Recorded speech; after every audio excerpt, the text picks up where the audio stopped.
The iron gates of Thornwold Manor groaned shut behind her, their finality echoing across the frost-laden courtyard like a death knell. Lady Elara stood motionless in the winter dawn, her travelling cloak pulled tight against skin that had known silk sheets and warm hearths all her life. The hem of her dress, once emerald green, now dulled by grief, dragged through the snow, leaving a trail that would soon be covered, erased, forgotten. She did not look back. To look back would be to see the windows of her former bedchamber, the rose garden she had tended for 7 years, the chapel where she had prayed each dawn for the miracle that never came. Behind those walls, Lord Garrett had already burned the marriage contracts, already sent for his second bride, a young noblewoman of 16 with childbearing hips and an untested womb. The village beyond the manor gates stirred to life slowly. Merchants opened their stalls with cautious glances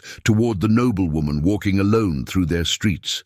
They knew, everyone knew, Barren. The word had spread through Thornwold like plague, whispered in markets and taverns, spoken with pity by some and scorn by others. 7 years of marriage, without an heir, 7 years of herbs and prayers and midnight tears, 7 years measured and found wanting. Elara's hands trembled as she clutched the small leather satchel containing everything she now possessed. A silver comb her mother had given her, 3 gold coins sewn into the lining, and a letter of dissolution signed in her husband's bold hand.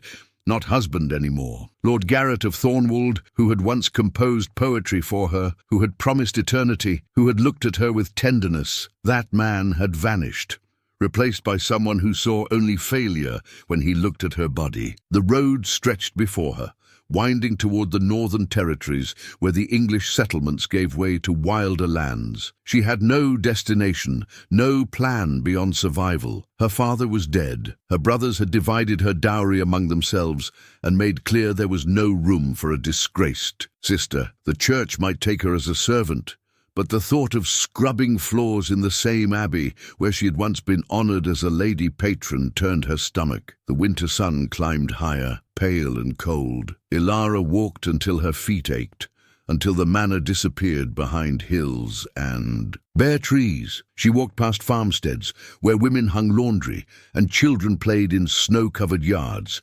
scenes of ordinary life that now felt like glimpses of a paradise forever closed to her. As afternoon shadows lengthened, she reached the crossroads, where the Christian lands met the border territories. Here the stone crosses gave way to older markers, standing stones carved with symbols that priests called pagan and dangerous. The air itself felt different here, charged with something ancient and unforgiving. She did not know that she was being watched. High on the ridge above the crossroads, a man sat astride a grey warhorse, his breath misting in the cold air. Ragnor of the Ironwolf clan observed the solitary figure below with the patience of a hunter who knows when prey is wounded. But as he watched the woman walk with her back straight, despite obvious exhaustion, despite the clear signs of noble status, now reduced to vagrant wandering, something other than predatory interest stirred in his chest. Before we continue this journey,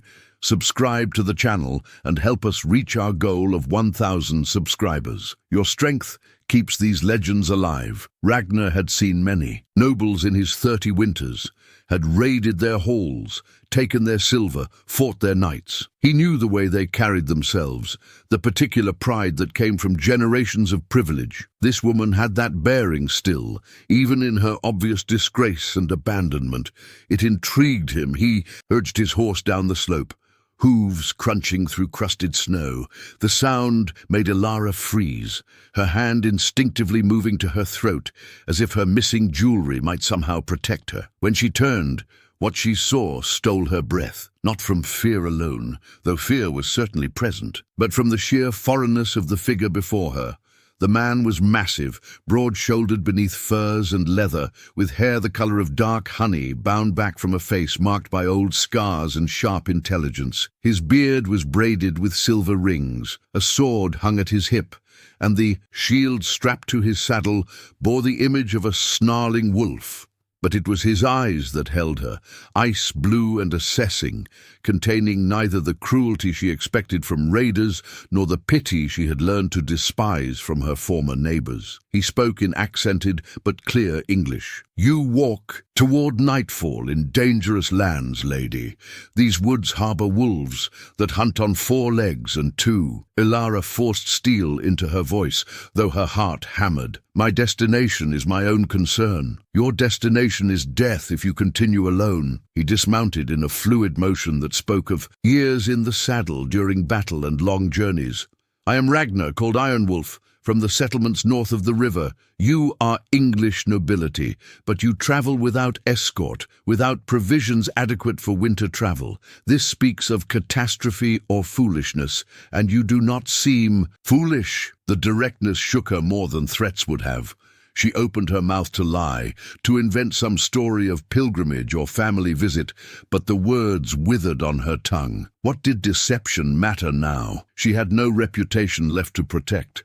I was Lady Elara of Thornwold. I am cast out from my husband's house. I walk because I have nowhere else to go." Ragnor studied her with those unsettling eyes. In his culture, divorced women were not uncommon. Marriages dissolved for many reasons. Incompatibility, violence, barrenness, and divorced women often remarried, sometimes to higher status than before. The English obsession with permanent marriage bonds had always struck him as both impractical and cruel. "You are cast out for bearing no children," he said, not as a question, but as a statement of observed fact. The bluntness of it struck her like a blow. She wanted to deny it, to maintain some shred of dignity, but tears burned in her eyes instead. She nodded once, sharply. Ragnar's expression softened almost imperceptibly. "The English blame women for what the gods control. Walk with me to the settlement. Night comes fast, and there is a trading post where you can shelter safely. In the morning, if you wish to continue your lonely walk to death, I will not stop you." She should have refused. Everything in her Christian upbringing screamed that Vikings were heathen raiders, murderers, thieves. But the alternative was sleeping under trees in freezing darkness. And this man, for all his foreignness, had shown her more straightforward kindness in 5 minutes than her husband had in the final 2 years of their marriage. "Why would you help me?" she asked, suspicious of charity that asked nothing in return. "Because you walk like a warrior who has lost a battle but not her courage. Because the strong do not survive by abandoning the wounded to wolves.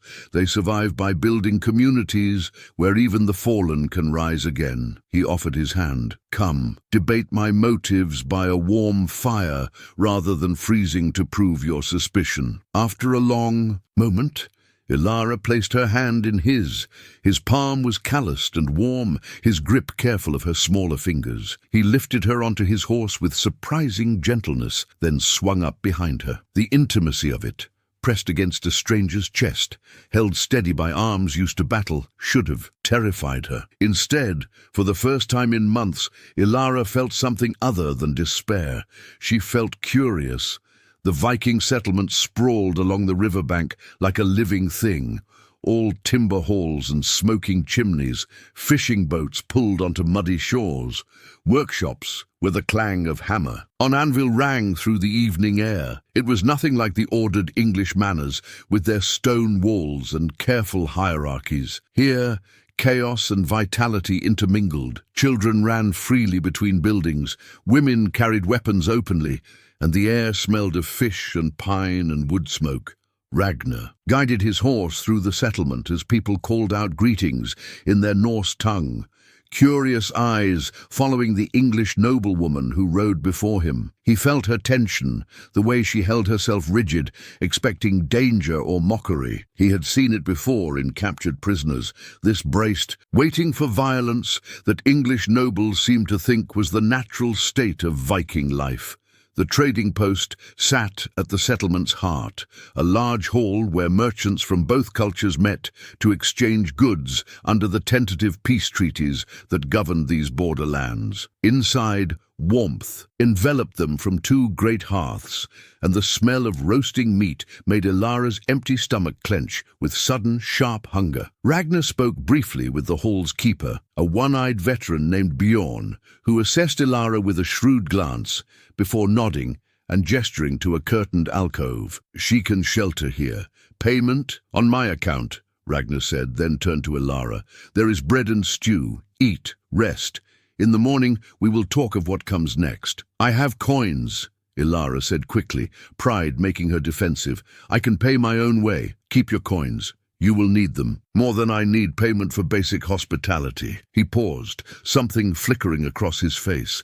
Not pity, but understanding. "I know what it is to rebuild from nothing, lady. Save your resources for the rebuilding." Before she could respond, he was gone, striding back out into the cold evening. Elara stood in the alcove, surrounded by foreignness and unexpected kindness, feeling the first crack in the ice that had encased her heart since the morning Lord Garrett had called her to his study and spoken the words that ended her world. She ate mechanically, tasting nothing, then lay on the straw pallet wrapped in borrowed furs.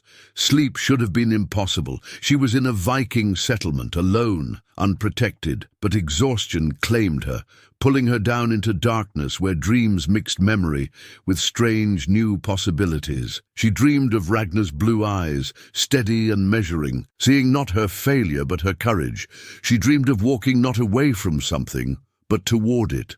The winter that followed was one of transformation, though Elara did not recognize it at first. She had intended to stay in the settlement only days, but days became weeks and weeks became months. As snow buried the roads and made travel suicidal, Ragnor visited the trading post frequently, always with some practical purpose, delivering firewood, bringing news from outlying farms, trading furs for supplies. But he lingered to talk with Elara, teaching her Norse words, explaining Viking customs that seemed bizarre or shocking to her English sensibilities. "You allow women to divorce their husbands?" she asked one evening, scandalized and intrigued in equal measure. "Of course. If a marriage brings misery, why trap two people in it? If a man beats his wife or squanders her wealth or fails in his duties as a husband, she can declare divorce before witnesses and reclaim her property. The same is true if a wife proves cruel or unfaithful. Marriage should strengthen both people, not destroy them." "And if there are no children?" Ragnor shrugged. "Some couples have children, some do not. It is the gods' will. We do not punish women for what the gods control." The casual acceptance of it stunned her. 7 years she had endured treatments, bitter herbs that made her vomit, prayers that left her knees bloody from chapel stones, a constant litany of blame and disappointment. 7 years, of being reduced to a womb, her value measured by blood that never came to signal pregnancy. "In your culture, what worth has a woman without children?" she asked quietly. Ragnor looked at her for a long moment. "The same worth as a woman with children. Women are shield maidens, merchants, poets, craftsmen, healers, rulers. Some are also mothers. These are not the only measure of a woman's value." Something in Elara's chest unlocked. She had not realized she was crying until Ragnor wordlessly offered her a cloth. She took it, turning away to hide the storm of emotions. Grief for the years wasted in self-blame, rage at the husband who had discarded her like broken pottery, and beneath it all, the terrifying whisper of hope that perhaps her life was not over, merely beginning differently than she had imagined. As winter deepened, Elara made herself useful in the settlement. She could not fight or fish or forge weapons, but she could read and write, skills rare even among Viking jarls. She began keeping records for the merchants, mediating disputes that arose between English and Norse traders, teaching children their letters. The settlement's healer, an ancient woman named Astrid, discovered Elara had knowledge of herbs and enlisted her as an apprentice. The work was hard, humbling, entirely different from her life as a manor lady. Her hands grew calloused. Her back ached from bending over drying racks and grinding mortars. But she felt useful. Not ornamental or decorative or symbolically important, but genuinely necessary. And always Ragnor was there, not hovering or possessive, but present, a steady force who treated her as an equal, whose eyes held approval when she learned something new, whose rare smiles made her pulse quicken in ways she told herself were merely gratitude. She was lying to herself, and some part of her knew it. Spring came reluctantly to the Northlands, ice breaking with cannon-shot cracks, the river swelling brown and violent with snowmelt. The settlement emerged from winter's hibernation like a bear from its den, rowdy, restless, ready for the raiding and trading season that would take many of the men away for months. Elara had been in the settlement half a year. Her English dress was long abandoned for more practical Norse clothing, wool trousers and tunic, leather vest, fur-lined boots. Her dark hair, once elaborately styled, hung in a simple braid. She looked different, felt different, was different from the woman who had walked through Thornwald's gates in shame. Ragnor was preparing to lead a trading expedition down the coast, a journey of several months to exchange northern furs and amber for shield, southern silver and steel. The night before departure, he found Elara at the river's edge, watching the sun set in bands of gold and crimson. "You could come with us," he said without preamble. "We need someone who reads English and Norse both, who can negotiate with southern merchants. The share of profits would be yours." Elara turned to him, surprised. "You would trust me with your trading enterprise. I would trust you with far more than that." His voice was quiet, and something in his tone made her breath catch. "Elara, I have watched you this winter. You are stronger than you know. You have rebuilt yourself from ruins. That takes a courage most warriors never possess. I am no warrior. You are exactly a warrior. You fight different battles with different weapons, but you fight nonetheless." He moved closer, his presence warm and solid in the cooling evening. "I would have you at my side, if you wish it, not as a servant or a dependent, but as a partner. An equal. The word hung between them like a promise, like a possibility she had never imagined. Lord Garrett had owned her, had measured her worth by her utility to his ambitions. Ragnor offered something entirely different, a place earned by her own merit, respected for her own capabilities. "And if I have no children?" The question escaped before she could stop it, the old wound still tender. Ragnar's hand came up to cup her face, his thumb brushing her cheekbone with astonishing tenderness. "Then we have no children. It changes nothing of your worth to me. I want you, Elara, not your womb, not your bloodline. You, your sharp mind and stubborn courage, and the way you face each day as if challenging the gods themselves to try breaking you again." She kissed him then, rising on her toes to press her lips to his, tasting smoke and the wild northern wind. It was nothing like the dutiful kisses she had given Lord Garrett. This was hunger and choice, and the terrifying exhilaration of claiming something for herself rather than accepting what was given. When they pulled apart, both breathing hard, Ragnor smiled, not his usual slight quirk of lips, but a full smile of joy and desire and fierce protectiveness. "Is that a yes to the trading expedition?" "Yes," she said, and then, daring everything, "Yes to all of it. Whatever you're offering, Ragnor Ironwolf, I accept." His arms came around her strong, and sure, and Elara realized she was not being claimed. She was choosing. For the first time in her life, she was choosing her own path, her own destiny, her own love. The spring ice continued to break around them, the river singing its song of renewal and change, and Elara felt something, long frozen in her chest thaw, and begin, tentatively, to bloom. The trading expedition had been successful beyond expectations. 3 months of travel down the coast and back had filled Ragnar's ships with silver, fine wool, and southern steel. Elara had proven invaluable, her ability to read contracts and negotiate in multiple languages, earning respect from even the most skeptical traders. She had found her place in this new world, and more. She had found happiness. The settlement celebrated their return with a feast. Mead flowed freely, musicians played, and Elara sat beside Ragnor at the high table, no longer a refugee or charity case, but recognized as his partner in both commerce and life. They had not yet formalized their union in the Norse fashion, but everyone understood the nature of their bond. She was laughing at something Bjorn had said when the hall's door opened, and a figure stepped inside that turned her blood to ice. Lord Garrett of Thornwold stood in the doorway, flanked by 6 armed men, his face grim with aristocratic disapproval. He wore his finest travelling cloak, his house sigil embroidered in gold thread, every inch the English nobleman confronting. Barbarians. His eyes found Elara across the hall, and something ugly twisted his features. The hall quieted. Vikings were practical people. Nobles arriving with armed men rarely brought good news. Ragnor rose slowly, one hand resting casually on his sword hilt, his body positioned slightly in front. "Of Elara, Lord Garrett of Thornwold," Ragnor said evenly. "You are far from English lands. State your business." Garrett's lip curled. "My business is with the woman seated beside you. Lady Elara is my lawful wife, stolen by Viking raiders. I have come to reclaim her." The lie was so audacious that Elara gasped.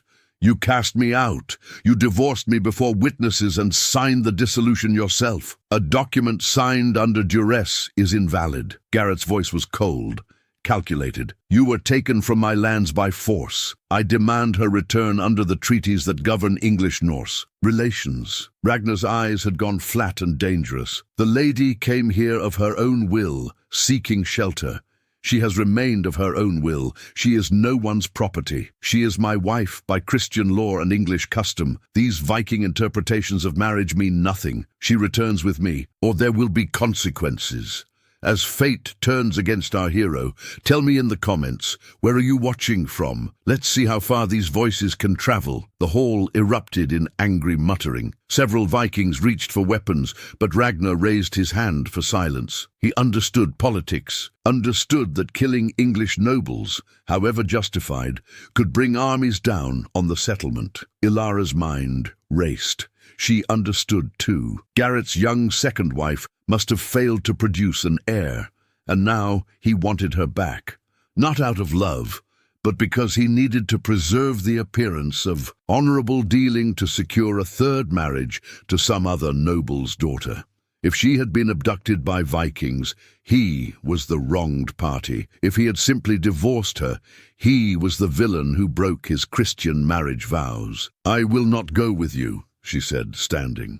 Her voice shook but held firm. "You ended our marriage. You have no claim on me." "I have the law," Garrett said, "and 6 months of your whoring with heathens will not change that." Ragnor moved then, fast as a striking snake, his sword clearing its sheath with a whisper of steel. "Choose your next words carefully, English. Lord, you stand in my hall, and I have limited patience for men who insult women under my protection." For a moment, violence trembled on the edge of eruption. Then Garrett smiled, a cold, calculated expression. "Kill me, and the treaty ends. The Earl of Northumbria will bring an army to burn this settlement to ash.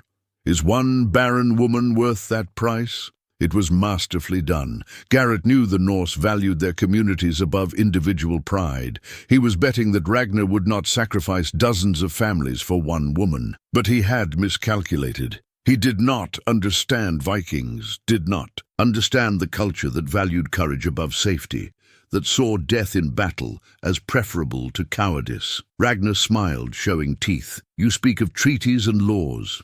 Very well. Let us use them. I challenge you to holmgang, single combat. If you win, the lady may choose whether to leave with you. If I win, you leave these lands and never return." Garrett's face went white. "I am not a common brawler. Then you are not fit to claim anything. In Norse law, disputes between men are settled by combat or arbitration. I offer combat. Refuse, and you brand yourself coward before witnesses, which will destroy your standing far more effectively than any defeat." The trap was perfect. Accept and fight a legendary warrior, likely dying. Refuse and lose all credibility as a noble, making any future marriage negotiations impossible. Garrett's clever plan had collapsed. 3 days. Garrett said finally. "I will fight your barbaric ritual in 3 days, and when I win, she leaves with me, and we forget this unfortunate incident." "Agreed," Ragnor said. 3 days. Now leave my hall before my hospitality ends." Garrett and his men withdrew. The moment they were gone, the hall erupted in conversation and argument. Elara grabbed Ragnar's arm, fear clawing at her chest. "You cannot fight him. If you kill an English lord, even in formal combat, he will not fight," Ragnor said quietly. "He will flee before dawn, and we will never see him again." "How can you know?" "Because I have seen 1,000 men like him. They understand power and law and manipulation. They do not understand courage. When faced with actual danger rather than political maneuvering, they always run." He cupped her face, his expression fierce and protective. "I will not let him take you, not now, not ever, not. You are mine as I am yours, and no English law or Christian marriage changes that." She wanted to believe him, but as she lay awake that night in Ragnar's arms, listening to his heartbeat steady beneath her cheek, she could not shake the cold certainty that Garrett would not run. He was desperate, and desperate men were capable of anything. Dawn on the 3rd day broke grey and cold, mist rising from the river to shroud the settlement in ghostly silence. The Holmgang circle had been marked on the flat ground beyond the village, a space 9 feet square, bordered by hazel stakes wound with leather cords. This was ancient law, older than Christianity, older than kingdoms. 2 men entering the circle, 1 leaving. Elara had not slept. She had spent 3 days in an agony of fear and helplessness, watching Ragnor prepare with the calm efficiency of a man who had done this many times before. He sharpened his sword, tended his armor, spoke with his shield-bearer about tactics. He was not arrogant. She saw him strategizing, considering possibilities, but neither was he afraid. Lord Garrett, by contrast, had spent 3 days drinking in his camp and sending messengers to the settlement with demands and legal arguments. He wanted the combat relocated to English territory. He wanted his own priest to bless his weapon. He wanted conditions and exceptions and negotiations. Each request was politely denied. Now, as the settlement gathered around the Holmgang circle, Garrett emerged from his tent in borrowed armor that fit poorly on his softer frame. He carried a sword, but held it awkwardly, like a man who practiced in courtyards rather than battlefields. His face was pale, his eyes darting between the armed Vikings who watched with predatory interest. Ragnor stepped into the circle wearing leather armor studded with iron rings, his sword familiar and comfortable in his grip. His face was calm, almost meditative. He looked like what he was, a warrior entering his natural element. Bjorn, serving as law speaker, raised his voice. "This is Holmgang, single combat to resolve dispute. Lord Garrett of Thornwold contests for the right to claim Lady Elara as his wife. Ragnor Ironwolf contests for her freedom to choose her own path. The combat ends with death, incapacitation, or withdrawal from the circle. Do both parties accept these terms?" "I accept," Ragnor said. Ragnor, clearly. Garrett hesitated, then nodded jerkily.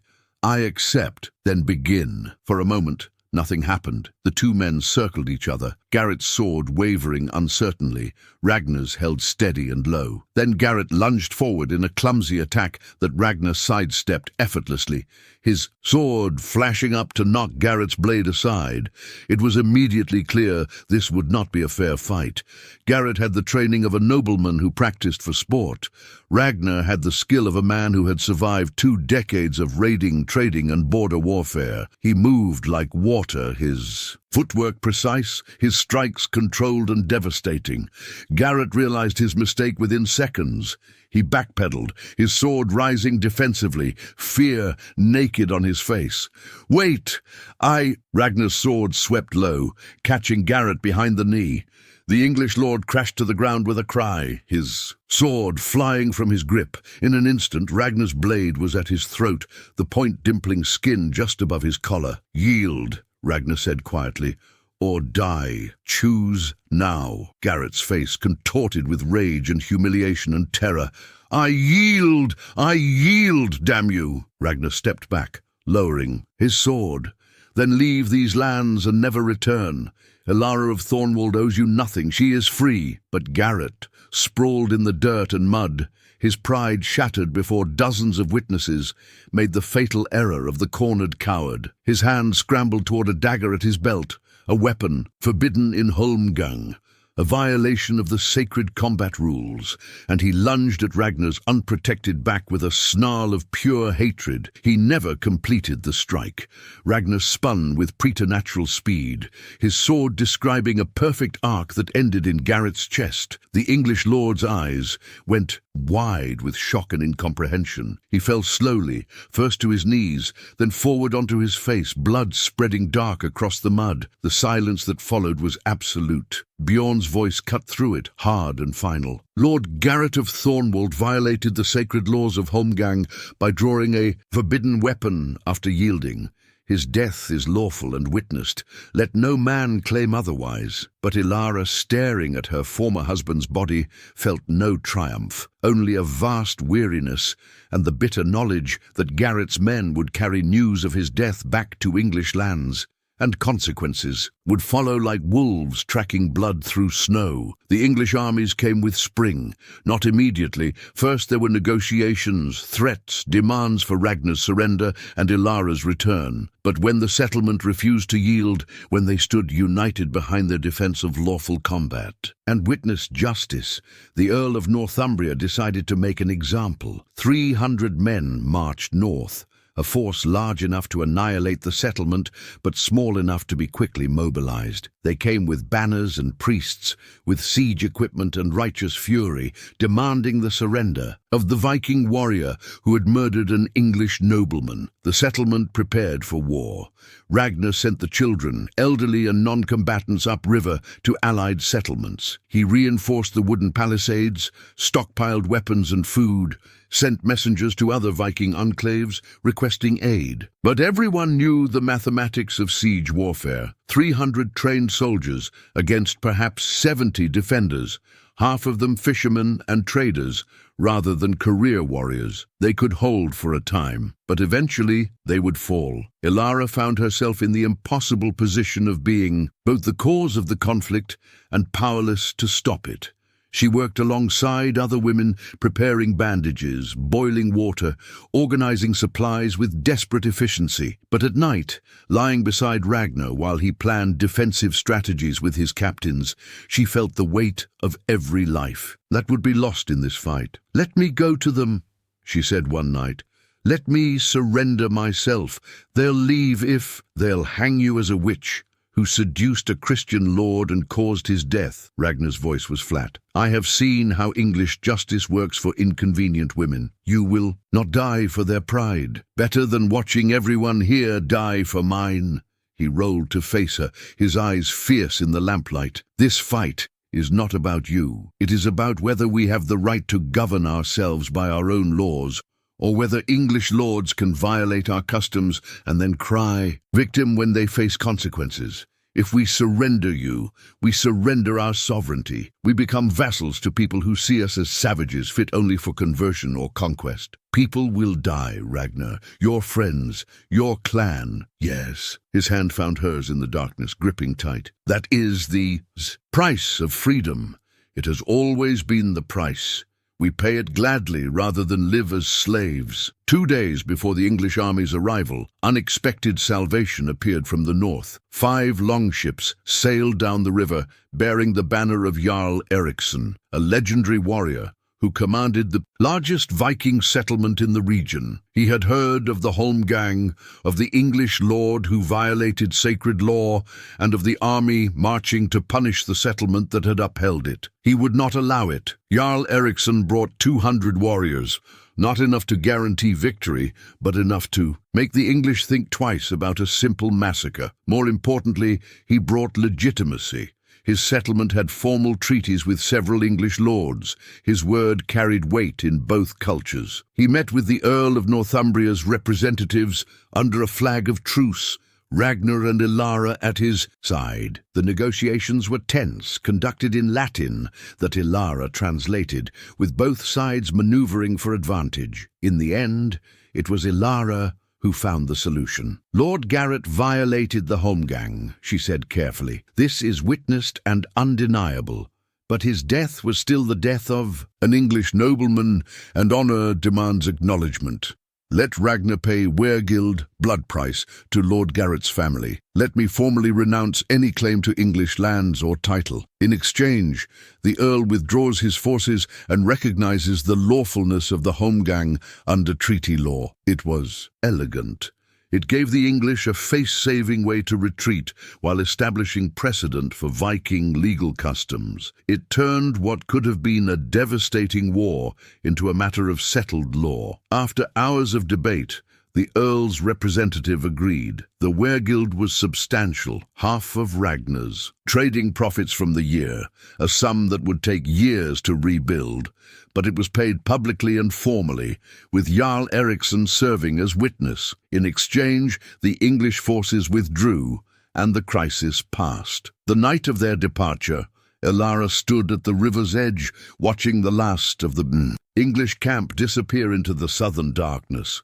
She felt hollowed out, exhausted by months of fear and tension. Ragnor joined her, saying nothing, just standing close in the way she had learned meant solidarity and understanding. "I cost you so much," she said finally. "Your profit, nearly your life, almost your entire settlement. You cost me nothing." His arm came around her waist, pulling her against his side. "They cost us much by refusing to accept that their laws are not universal. But we survived, we stood firm, and now we are recognized as equals rather than subjects. That is worth any price." She leaned into him, feeling the solid strength of his presence. "What happens now? Now we rebuild, we trade, we live." He paused, then added quietly, "And we marry, if you are willing. Not because I want to claim you or own you, but because I want to build a life with you, as partners, as equals." "Yes," she said, the word coming easily now, without fear or hesitation. "Yes, Ragnor Ironwolf, I will marry you. I will build this life with you." Above them, the northern lights began to dance, green and gold and shimmering white, painting the sky with the gods' fire. Elara had lived in England all her life without seeing them. Here, in this wild northern settlement among people her culture called barbarians, she finally saw clearly. She had not lost her life when Lord Garrett cast her aside. She had found it. The wedding took place at midsummer, when the sun barely touched the horizon before rising again. It was nothing like Elara's first marriage, no cathedral bells or Latin prayers, no priests proclaiming the permanence of vows that meant little when tested. Instead, the ceremony happened outdoors at dawn, witnessed by the settlement and blessed by the old, gods whose names she was still learning to speak without hesitation. Ragnor wore his finest furs and the silver arm rings that marked his status. Elara dressed in deep blue wool embroidered with patterns the women had taught her, symbols of protection, fertility and partnership. But it was the sword exchange that moved her most deeply. In Viking tradition, both bride and groom exchanged ancestral weapons, symbolizing their commitment to defend each other and the family they would build together. Ragnor presented her with a beautiful short sword, its pommel wrapped in leather worn smooth by generations of hands. "This was my mother's," he said quietly. "She was shield maiden before she was wife, and wife before she was mother. She taught me that a woman's worth is measured by her courage, not her circumstances." Elara gave him a dagger she had commissioned secretly, its blade etched with both Norse runes and Latin words, a bridge between their two worlds. "I bring no ancestral weapon," she said, "because I come from nothing now, but I offer you this blade forged in our settlement by our smiths, symbolizing the new lineage we create together." They drank from the ceremonial horn. Of mead, shared bread and salt, spoke their vows under the open sky. And when Ragnor kissed her, the settlement erupted in celebration that would last 3 days. Feasting and music, wrestling matches and storytelling, the community gathering to bless this union between the Viking warrior and the English lady who had found each other across impossible divides. The months that followed were the happiest Elara had ever known. She worked alongside the settlement's women, learning their crafts, weaving and brewing, herbal medicine and rune casting. She continued her merchant work, her facility, with languages making her invaluable during trading seasons. She and Ragnor built a small house near the river, its timbers raised with help from neighbors who had become family. She did not think about children. That chapter of her life felt closed, a wound finally scarred over.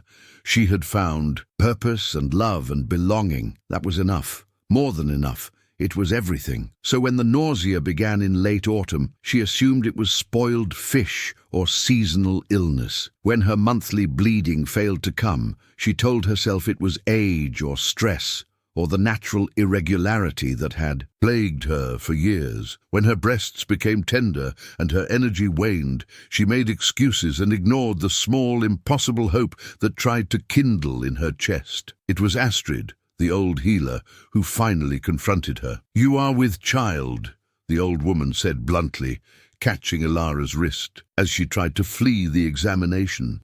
"Perhaps 3 months along. Why do you deny what your body tells you?" Elara's hands shook. "I cannot be. 7 years with Lord Garrett, 7 years of trying and nothing. I am barren. Every physician said so. You are pregnant," Astrid said firmly. The English physicians were fools, as most English physicians are. They know nothing of women's bodies, nothing of the herbs that can prevent conception without a woman knowing, nothing of how stress and misery can close a womb tighter than any lock. The words hit like a thunderbolt. Prevent conception. Are you saying someone? I am saying that a man who wants no heir by his wife might take precautions. A pinch of certain herbs in her morning wine. Too little to notice, enough to ensure no quickening. Or perhaps the fault was never yours at all, but his, and he blamed you rather than efface his own failure. Astrid's eyes were sharp and knowing. It matters not. What matters is that you carry life now, and you must choose whether to celebrate or mourn it. Elara stood frozen, her mind reeling. Could it be true? Had Lord Garrett prevented the very thing he claimed to want, needing? The excuse of her barrenness to justify his ambitions for a younger, richer wife? Or had the fault simply been incompatibility, two bodies that could not create life together but might with different partners? She would never know, and Astrid was right. It did not matter. What mattered was the life growing inside her now, the impossible, miraculous, terrifying life that she had stopped believing could exist. She told Ragnor that night, her voice shaking with fear and wonder. "I am pregnant." Astrid confirmed it. "I do not understand how, after all those years." But she could not finish. Ragnar's arms came around her, lifting her off her feet, his face transformed with pure, unguarded joy. "A child," he breathed. "Our child. You are happy?" The question emerged small and uncertain. "You said it did not matter whether we had children or not." I meant that I would love you the same regardless, that your worth to me was not dependent on bearing children.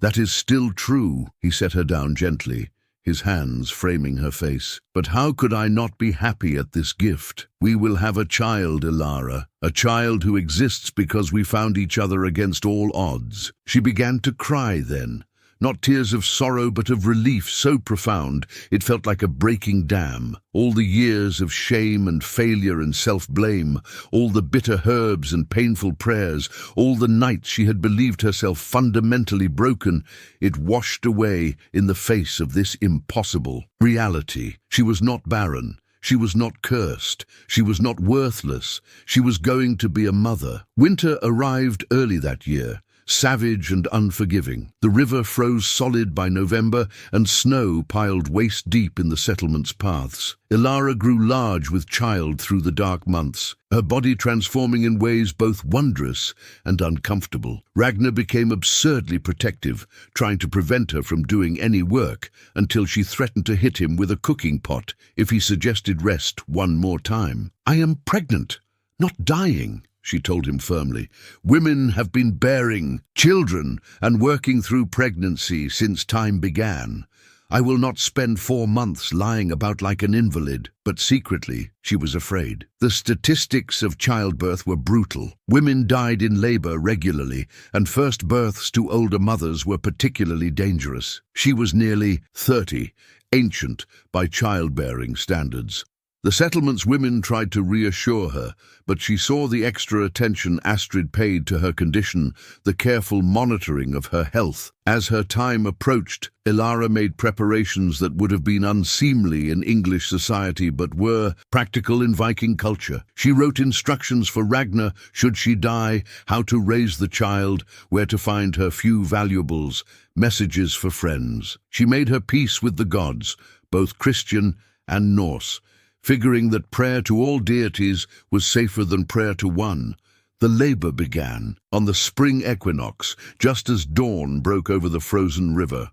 It lasted 16 hours, an eternity of pain and fear and exhausting effort that left Elara sobbing and cursing in 3 languages. Astrid and 2 other experienced women attended her, coaching her through the waves of contractions, holding her hands, wiping her face with cool cloths.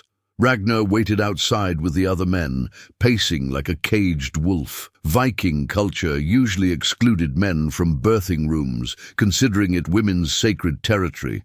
But when Elara's screams grew particularly anguished, he tried to force his way in until Astrid threatened to have him physically removed. "She is strong," the old healer told him firmly.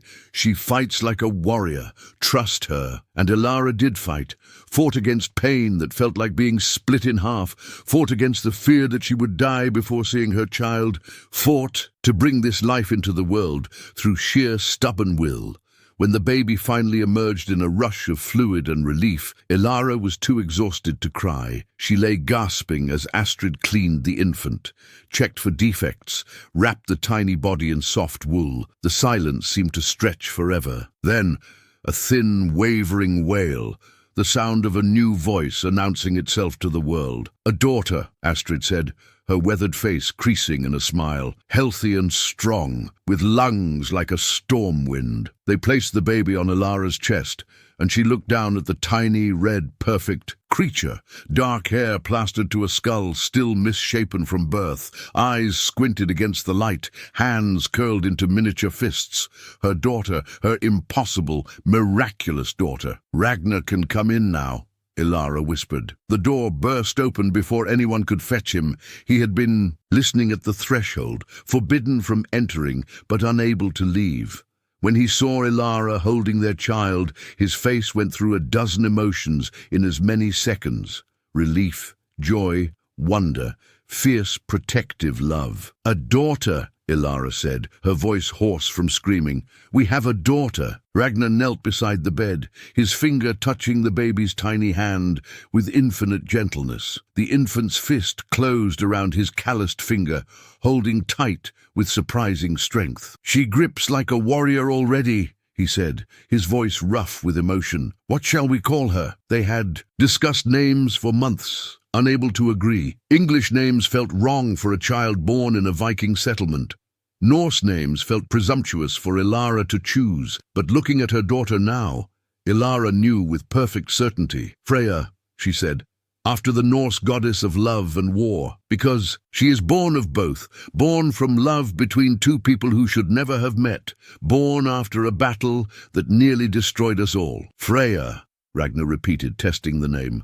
"Freya, Ragnar's daughter. It is perfect." The settlement celebrated the birth with gifts and well-wishes, but it was Bjorn who said what many were thinking. A child born between English and Norse, Christian and pagan, bearing peace after war. Perhaps she is a sign that our peoples need not be enemies, that the future can be built on understanding rather than conflict. Elara, watching her daughter sleep in the cradle, Ragnor had carved with his own hands, thought about the long, strange path that had brought her here. If Lord Garrett had not cast her aside, she would still be in Thornwold, bitter, childless, slowly dying inside a marriage that was really a prison. If Ragnor had not found her at the crossroads, she would have frozen or starved before reaching any settlement. If she had not been willing to embrace a culture her people called barbaric, to learn new ways of thinking about marriage and worth and belonging, she would have remained trapped in the belief that her value was measured only by fertility. Instead, She had found love, she had found freedom, and now, impossibly, she had found the child she thought would never exist. "Do you think she will ask about Lord Garrett?" she asked Ragnor quietly one night as they lay together, Freya sleeping between them in her bassinet. "About who her father should have been." "I am her father," Ragnor said simply. "Biology is one thing, but I will be the one to teach her to walk, to defend herself, to navigate this world we have built. That is what makes a father. The English will call her bastard, neither fully English nor Norse, neither Christian nor pagan. Then she will be free of the boxes that others build to contain people. She will be simply Freya, defined by her own choices rather than others' expectations." He leaned over to kiss Elara's forehead, just like her mother. Elara closed her eyes, feeling the warmth of her family, chosen, fought for, defended against impossible odds. Outside, the northern wind sang through the settlement, carrying spring and renewal and the promise of summers yet to come. She had been cast aside as worthless. She had been deemed broken and barren and without value. She had proven them all wrong.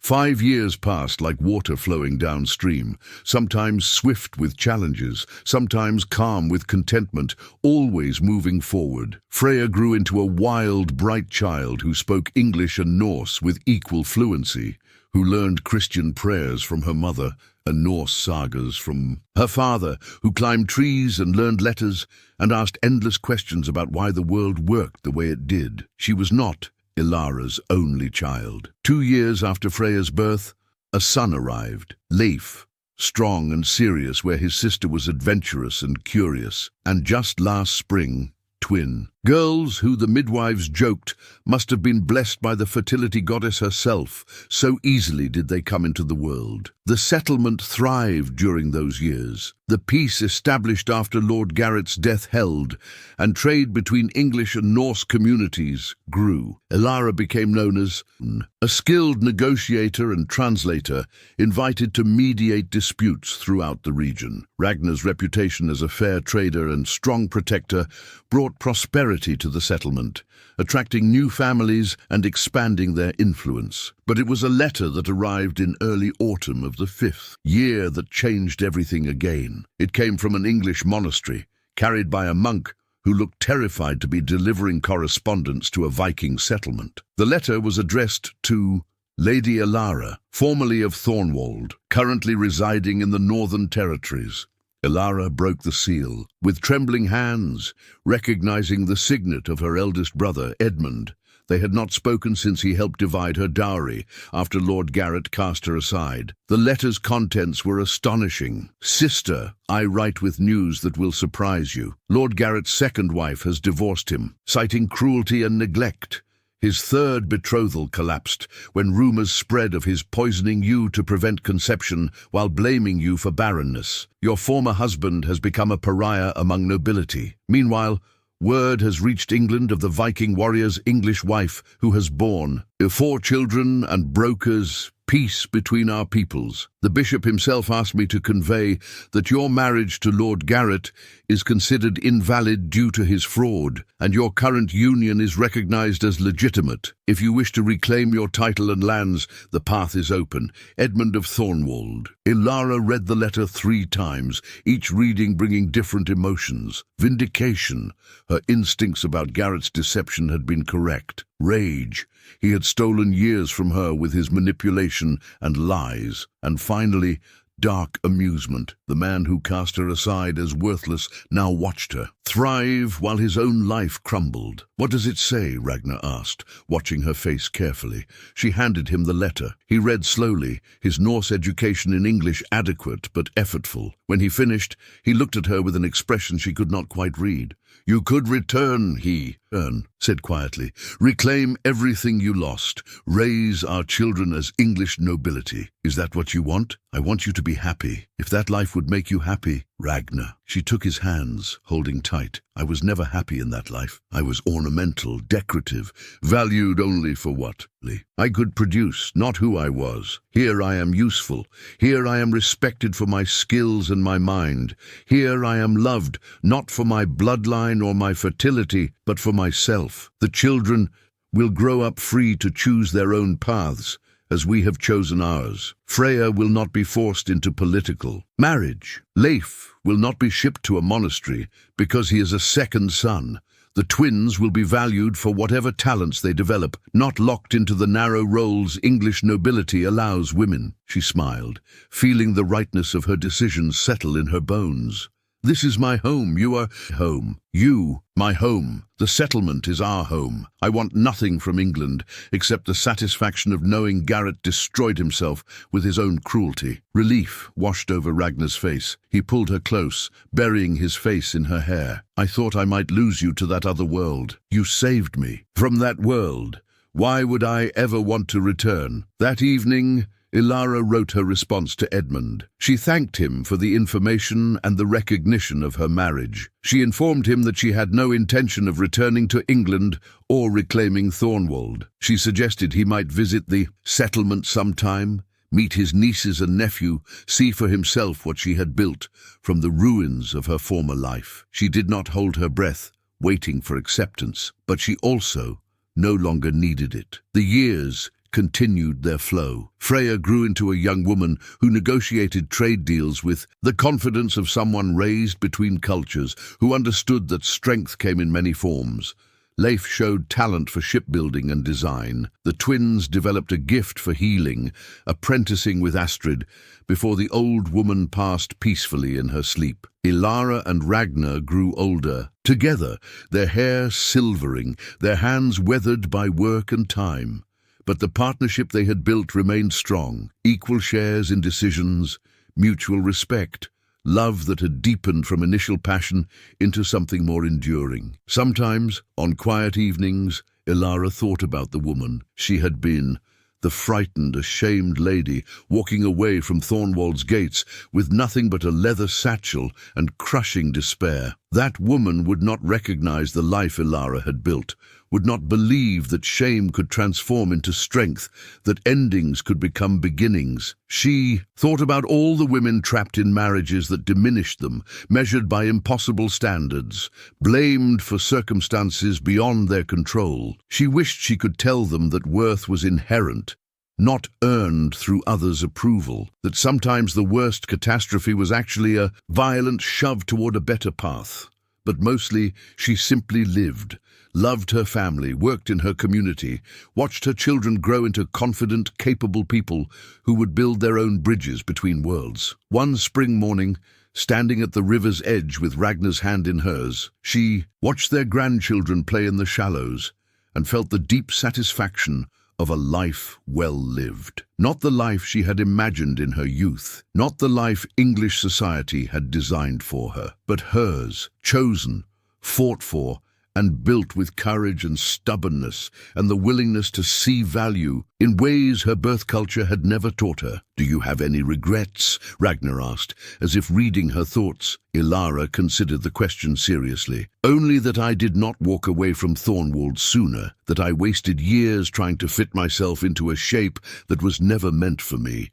And now I regret nothing. Every pain, every struggle, every moment of fear and doubt, it brought me here, to you, to this family, to this life where I am valued for exactly who I am, not who others need me to be." She turned to him, rising on her toes to kiss him as she had that first time by the river, when everything was new and terrifying and possible. "Thank you for finding me at that crossroads, for seeing me when I could not see myself, for building this life with me. Always," he said simply, "always and forever, Elara. You are my home, as I am yours." Behind them, their grandchildren's laughter rang across the water, bright and joyful.